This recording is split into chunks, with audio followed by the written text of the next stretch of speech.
बिस्मिल्लाहिर्रहमानिर्रहीम। अस्सलामुअलैकुम मेरे प्यारे भाइयों और बहनों।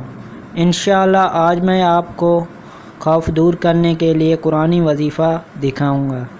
तो चलिए दोस्तों शुरू करते हैं। शुरू करने से पहले आपसे एक छोटी सी गुजारिश है, आप लोगों ने अभी तक मेरा चैनल सब्सक्राइब नहीं किया तो नीचे लाल सा बटन है, वहाँ पे क्लिक करके आप हमारे चैनल को सब्सक्राइब कर लें और साथ में बेल आइकन को प्रेस कर लें ताकि हर आने वाले वीडियो का अपडेट आपको मिले रोज़ाना। तो चलिए शुरू करते हैं।